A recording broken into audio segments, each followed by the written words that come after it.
Olá, meu prezado irmão, olá, minha querida irmã, boa noite. São 19 horas e 6 minutos neste dia 16 de dezembro de 2020, quarta-feira. Estamos iniciando o nosso estudo bíblico desta noite e vamos dirigir a Deus uma palavra de oração. Pai amado, nós te agradecemos pela oportunidade de estudar a tua palavra, em nome de Jesus Cristo. Amém. Meu prezado irmão, minha querida irmã, eu vou tratar nesta noite de um tema que já foi objeto de mensagem no último domingo lá na Igreja Presbiteriana de Madureira. O tema é a Palavra de Deus encarnada. E eu quero tratar de aspectos mais teológicos desse tema e, para tanto, vamos fazer a leitura do texto bíblico, que é o texto da Palavra de Deus em João, capítulo 1, versos de 1 a 14. O texto diz assim: No princípio era o Verbo, e o Verbo estava com Deus, e o Verbo era Deus. Ele estava no princípio com Deus, todas as coisas foram feitas por intermédio dele, e sem ele nada do que foi feito se fez. A vida estava nele, e a vida era a luz dos homens. A luz resplandece nas trevas, e as trevas não prevaleceram contra ela. Houve um homem enviado por Deus, cujo nome era João. Este veio como testemunha para que testificasse a respeito da luz, a fim de todos virem a crer por intermédio dele. Ele não era a luz, mas veio para que testificasse da luz, a saber, a verdadeira luz, que vindo ao mundo ilumina a todo homem. O Verbo estava no mundo, o mundo foi feito por intermédio dele, mas o mundo não o conheceu. Veio para o que era seu, e os seus não o receberam. Mas a todos quantos o receberam, deu-lhes o poder de serem feitos filhos de Deus, a saber, aos que creem no seu nome, os quais não nasceram do sangue, nem da vontade da carne, nem da vontade do homem, mas de Deus. E o Verbo se fez carne e habitou entre nós, cheio de graça e de verdade, e vimos a sua glória, glória como do unigênito do Pai. No domingo passado, dia 13 de dezembro, nós comemoramos o dia da Bíblia. E a Bíblia sabemos ser a palavra de Deus para os nossos corações. E esse mês de dezembro é um mês em que todo ele é dedicado às comemorações do Natal. Pelo menos toda a igreja da qual eu sou pastor, eu procuro enfatizar no mês de dezembro, e normalmente a igreja acolhe essa ênfase ao Natal de Jesus. E no domingo passado, eu fiquei um tanto quanto em dúvida se falava sobre a Bíblia ou se falava sobre Jesus, não é? O menino Deus que veio ao mundo. Então, me veio a ideia de falar da palavra de Deus encarnada. Que palavra de Deus encarnada é essa? É o próprio Cristo, Filho de Deus. Bom, mas então, o que eu pretendo nesta noite é tratar de aspectos teológicos dessa encarnação. Você leu, você ouviu a leitura que diz assim: no princípio era o Verbo, e o Verbo estava com Deus, e o Verbo era Deus. Essa expressão, o Verbo, essa palavra que é traduzida na língua portuguesa como verbo, que palavra é essa? O que ela significa? Na língua grega é a palavra logos, enarque en halogos. Essa expressão grega quer dizer, no princípio era o verbo. Você vê que há uma troca aí entre sujeito e predicado. Normalmente o sujeito vem primeiro para depois vir o predicado. Aí uma inversão entre o sujeito e o predicado. O núcleo do predicado é o verbo. Você vê que está invertido. No princípio era o verbo. Em vez de dizer no princípio o verbo era, se disse no princípio era o verbo. Há uma inversão aí. A palavra verbo ou a palavra logos lá do grego quer dizer a parte imaterial, a parte espiritual. É a parte divina do Deus encarnado. É o lado divino, é a essência divina do Deus encarnado. Mas ao longo da história, se teve dúvida se esse Deus encarnado, a dúvida era se ele era da mesma essência do Deus Pai. A Santíssima Trindade é constituída de Deus Pai, Deus Filho e Deus Espírito Santo. A dúvida que havia, que se prolongou durante um tempo na história, era se Jesus Cristo era da mesma essência de Deus, se o Deus Jesus era da mesma essência de Deus. E algumas áreas religiosas hoje em dia que ainda pensam que Jesus é diferente de Deus em essência, que ele não é igual a Deus. Essa briga teológica, ela chegou num concílio existente em 325 depois de Cristo. Ali se resolveu a chamada controvérsia ariana. Havia um presbítero chamado Ário, que ele dizia que Jesus não era da mesma essência de Deus.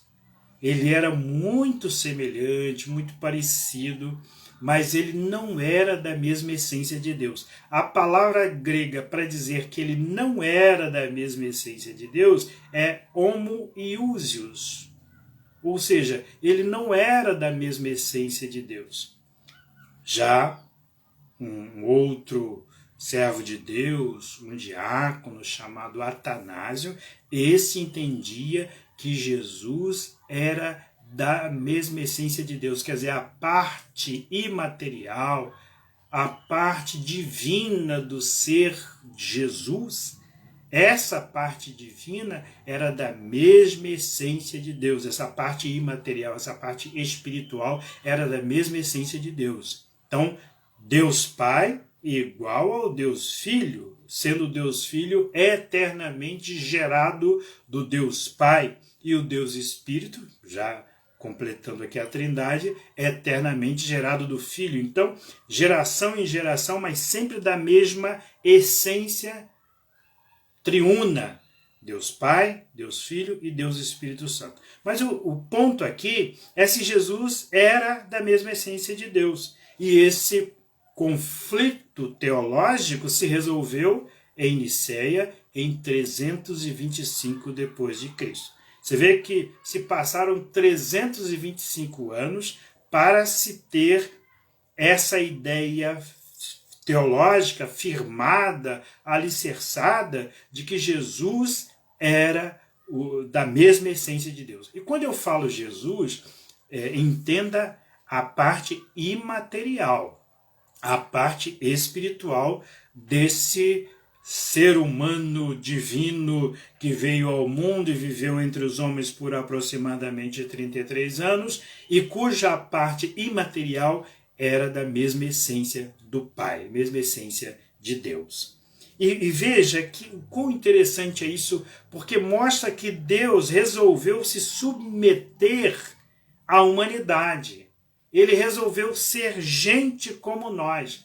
Ele resolveu se submeter às dores humanas através do seu Filho, para que a comunicação entre ele e o ser humano pudesse ser cada vez mais efetiva.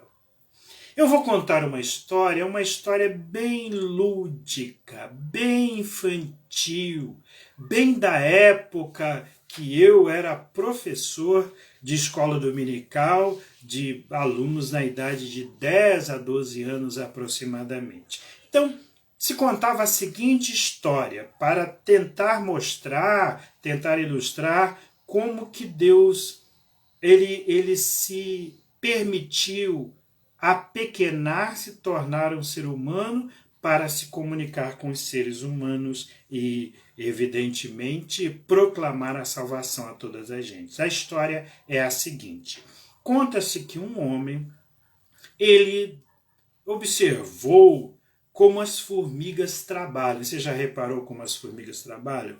Elas levam aquela folha, né, que em termos de tamanho da folha é muito maior do que o tamanho da própria formiga. E ela conduz aquela folha para a sua casinha, para no momento próprio ela se alimentar daquela folha. E aí, essas formiguinhas, as formigas, elas estavam trilhando um caminho por cima de uma pedra para chegar do outro lado. E um ser humano observador disse assim: como são tolas essas formigas. Se elas passassem do lado dessa pedra, elas não precisariam subir essa montanha gigante para elas, que é a pedra, e chegariam muito mais rápido do outro lado. Então, veja, isso é uma lenda, isso é uma história. Esse ser humano disse assim: olha, então eu vou resolver a questão da seguinte maneira: eu serei uma formiga e liderarei as formigas na passagem pelo lado da pedra para chegarem do outro lado. E aí sim se fez. Ele se tornou uma formiga. Sabe o que aconteceu? Quando ele se tornou uma formiga, somente uma formiga, ele liderou as formigas para subirem a pedra para chegarem do outro lado do prosseguimento do seu caminho até ao habitat das formigas. E aí, de lá do seu... daquela situação de formiga que passou a ser, ele teve seguinte pensamento: olha, não resolveu. Eu estou fazendo exatamente como as formigas. Então eu vou voltar a ser homem. E como homem, ele queria conduzir as formigas para o outro lado, passando do lado da pedra. Mas ele não conseguia se comunicar de modo eficaz com as formigas. Então ele teve a segunda e melhor ideia. Ele disse assim: então eu vou fazer o seguinte: eu serei um homem-formiga, porque como um homem-formiga eu saberei o que fazer. Como homem eu pensarei do modo correto, e como formiga eu agirei do modo que o homem está pensando para que eu possa chegar no meu destino. E aí, como homem-formiga, ele guiou todas as formigas para o lado da pedra, para não precisarem subir aquela montanha que era para a formiga aquela pedra. Veja essa história. Essa história, ela ilustra de uma forma bem lúdica, é uma história infantil, evidentemente, para nos mostrar o que é que Deus fez para ele tabernacular com os seres humanos. Deus, a melhor forma que ele encontrou para a comunicação com os seres humanos foi através do seu Filho. E, para tanto, ele precisou ocupar duas naturezas: a natureza humana e a natureza divina. Com a natureza humana, Jesus Cristo viveu entre os seres humanos por 33 anos e teve a oportunidade de sentir o que o ser humano sente, pensar como o ser humano pensa. Em várias situações, a tendência dele era para agir como um ser humano, mas ele era também divino. E essas duas naturezas divinas, elas estavam sempre interagindo uma com a outra. Então, Jesus Cristo pôde, como Deus homem, Deus gente, comunicar-se com os seres humanos. A melhor comunicação divina conosco é através do seu Filho Jesus Cristo. Porque Jesus Cristo é o Deus homem, é o Deus gente, é o Emanuel. Fora de Jesus não há salvação para o ser humano. Fora de Jesus, não há condições de o ser humano entender completamente a obra divina de salvação para com ele. Portanto, é muito importante que você compreenda a obra de Jesus. E João, o evangelista João, fala que no princípio essa essência espiritual de Jesus estava com o Pai.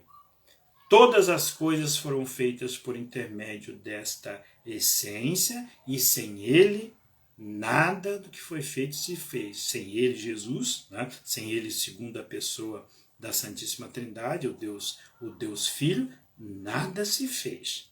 E então, essa essência divina encarnou-se, tornou-se carne e viveu entre os homens. E a expressão bíblica para isso é: e o Verbo se fez carne e habitou entre nós, cheio de graça e de verdade. E vimos a sua glória, glória como do unigênito do Pai.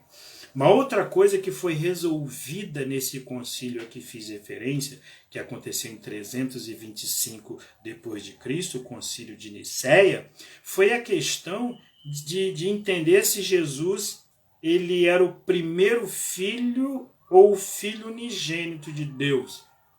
E a resolução do concílio foi que Jesus é o filho unigênito, Deus Filho. Só tem um Deus Filho, só tem um Deus que, sendo Deus, encarnou-se, só tem um. Não há mais do que um Jesus. Existe só um Jesus Cristo, o Filho unigênito de Deus.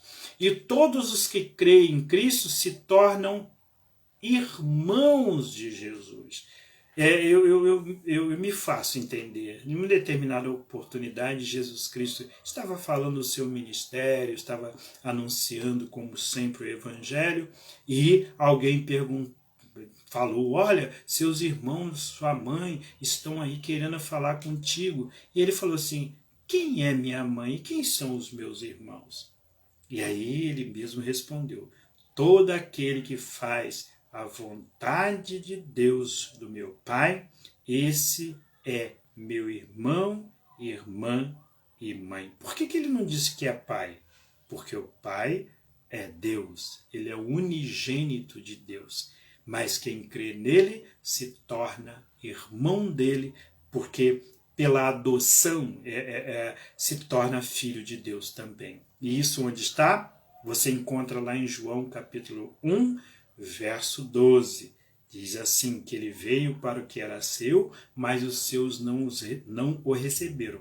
Mas a todos quanto o receberam, lhes deu o poder de serem feitos filhos de Deus, a saber, aos que creem no seu nome. Então é filho de Deus aquele que crê em Jesus, se torna irmão dele, Jesus Cristo, e herda a vida eterna. As Escrituras Sagradas falam isso. E as Escrituras Sagradas, elas são a palavra de Deus para o nosso coração. E nós sabemos que Jesus é a melhor comunicação, se comunica normalmente através da palavra, né? E Jesus Cristo é a melhor comunicação do Pai para conosco. Veja, então, nós aprendemos nas Escrituras a palavra de Deus, que Jesus é a melhor comunicação do Pai conosco. Diz o próprio Jesus em João 14, verso 6. Eu sou o caminho, eu sou a verdade, eu sou a vida, ninguém vem ao Pai senão por mim. Ninguém tem acesso a Deus se não for por intermédio do seu Filho Jesus Cristo. E no domingo passado, quando falava desses assuntos, aplicava o sermão à vida dos irmãos, eu lembrava que há nos nossos inários, a Igreja Presbiteriana do Brasil, antes de usar o seu inário, antes de ter o seu inário chamado Inário Novo Cântico, ela usou durante muito tempo outros inários, dentre eles o inário evangélico. E o inário evangélico traz a seguinte palavra sobre as Escrituras Sagradas, é o hino 145 do inário evangélico. E Para quem está me vendo agora e conheceu uma senhora chamada Idalina Rosa de Matos, essa senhora chamada Idalina Rosa de Matos, ela faleceu aos 99 anos. Ela gostava de declamar poesias, e dentre as poesias que ela declamava, uma delas era esta aqui, que eu leio. O Inário Evangélico é o hino 145, que está no nosso Inário Novo Cântico, e é o hino 372. Eu vou ler a letra do Inário Evangélico, porque foi a letra certamente que foi decorada pela dona Idalina Rosa de Matos. Diz assim: não abandono a Bíblia, revelação de Deus. De todos o tesouro, seu guia para os céus. Luzeiro, ela é divino, nas trevas a brilhar. É a voz do Pai Celeste, que a todos vem chamar. Não abandono a Bíblia, revelação de Deus, de todos o tesouro, seu guia para os céus. Segunda estrofe. Não abandono a Bíblia, pois ela é que me diz que poderei ser salvo e sempre ser feliz.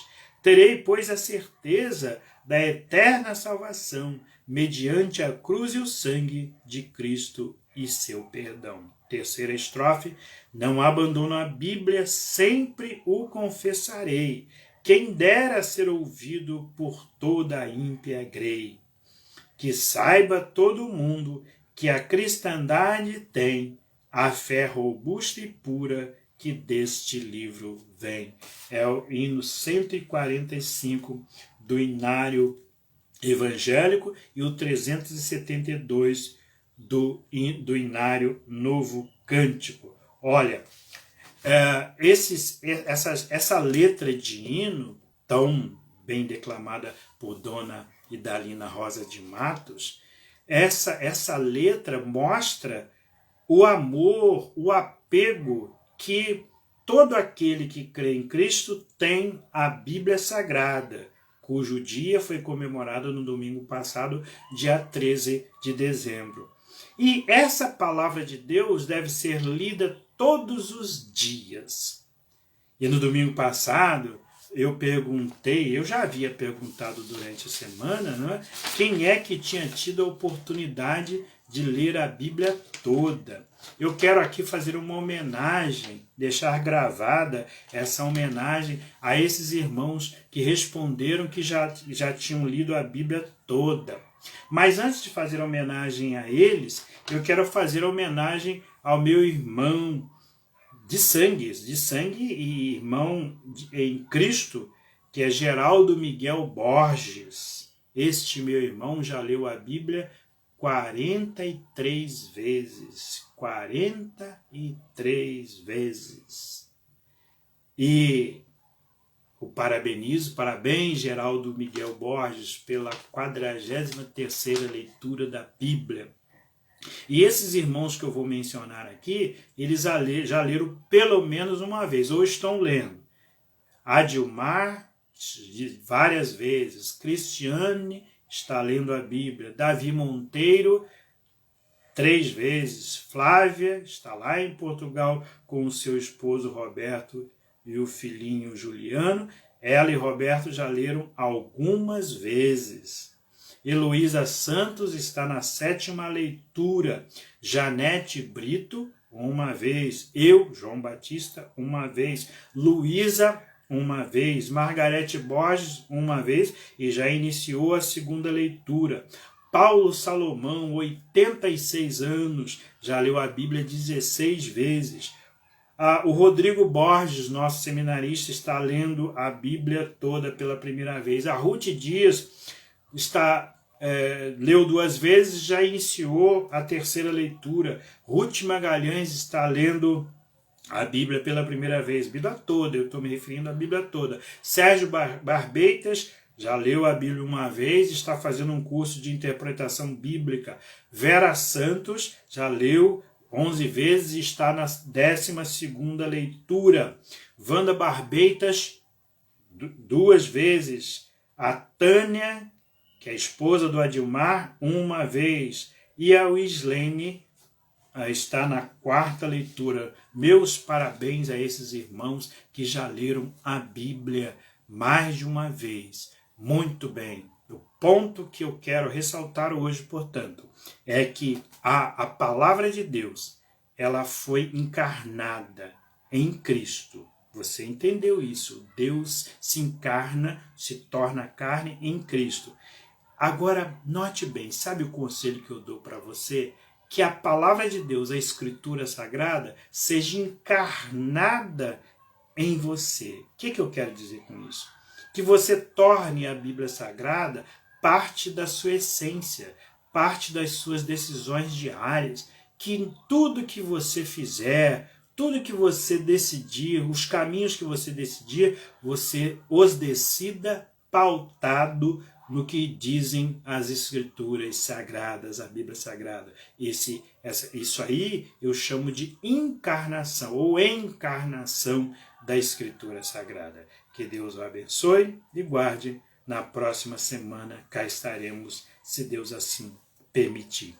E eu quero, agora chegou a hora daqueles acenos, não é? Eu quero dar um aceno aqui para Nídia Maranhão. Ô Nídia, que satisfação tê-la assistindo esse estudo bíblico. Que Deus a abençoe e sustente. Ana Carolina Barreto, Ana, você me traz uma alegria muito grande de estar conosco há vários meses, todas as semanas. Muito obrigado pela sua audiência. Diva do Carmo, obrigado, Diva, por estar nos assistindo, quer dizer, assistência e audiência ao mesmo tempo, né? As pessoas ouvem e veem ao mesmo tempo. Muito obrigado a todos os que já passaram por aqui. Tenham um ótimo final de dia e que Deus continue sustentando a todos vocês com vida, saúde e paz.